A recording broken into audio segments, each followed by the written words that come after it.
I just got a call from my art expert, Brett. He said something amazing just walked into his shop. It's not the kind of thing he buys, but he promised me I would love it. So I'm going to Brett's gallery to check it out. Thanks for coming down. This is the gentleman I wanted you to meet, Ron Raffelli. How's it going? How do you do? So what do we got here? Ron came in with these vintage Jimi Hendrix photographs, and we're not really dealing much with photography, but I know you're a Hendrix fan, so I had to have you come down here and see some of his pieces, which I think are fantastic. I've just never seen pictures of Jimi Hendrix like this, never. How in the world did you get photos like this? I was Jimmy's photographer. Seriously?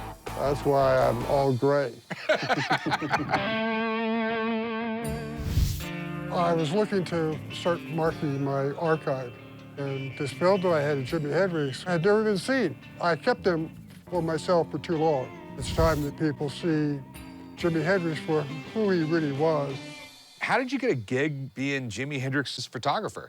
I went on an audition, and he chose me as his photographer, basically to document his American tour.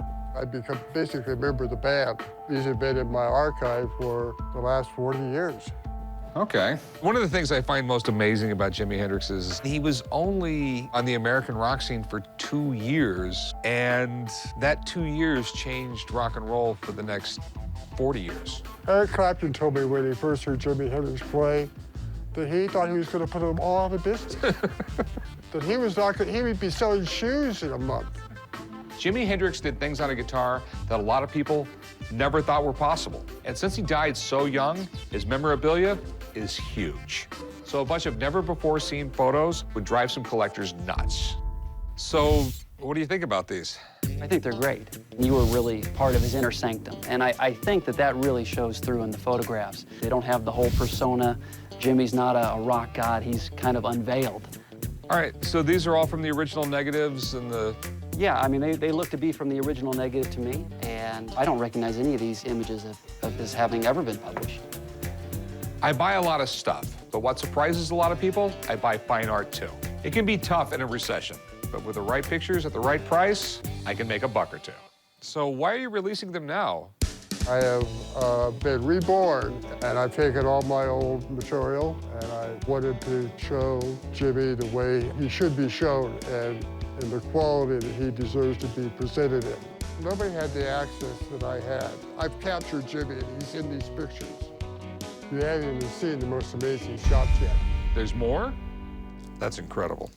That was a real spider. I almost walked into it coming back from another shoot. I jumped back because I'm scared to death of spiders. But Jimmy said, I'm not afraid, I'll take a picture with it. I said, okay, put your face up there. And he put his face up there, I focused on the spider, and there it is. Yeah, that's pretty amazing. What I would really like to do is be able to put a lot of these in my store. I mean, I think they would sell like hotcakes. So if you don't mind, I'd really like to make a pile of ones I'd like to buy right now. Well, by all means. Okay. I'm gonna pick out a stack of what I think are the best images and make them an offer. Art is like anything else. It's always cheaper when you buy in bulk. So Brett, this is sort of where I need your help.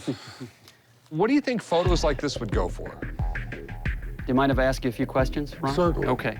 Now, you haven't marketed any of these shots, ever? That's right. Okay. Are they a limited edition, or are they an open edition, or do you know? It's an open edition signed prints. Signed prints, and they're archival quality. You supervise everything.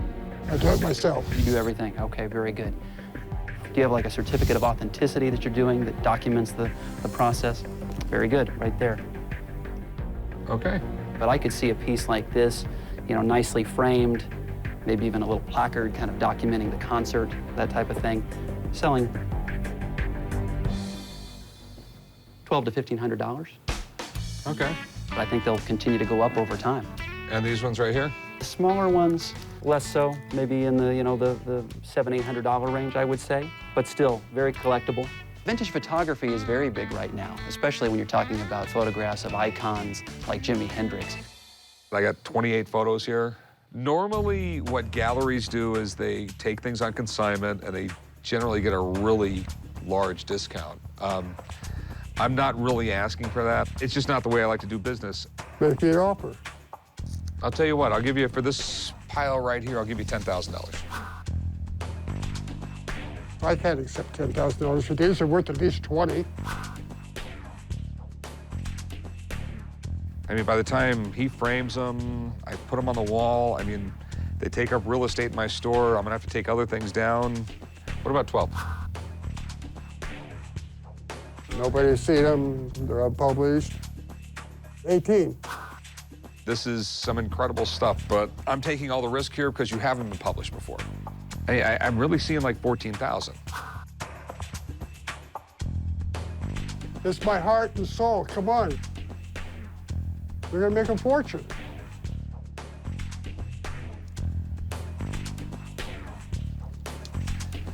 $15.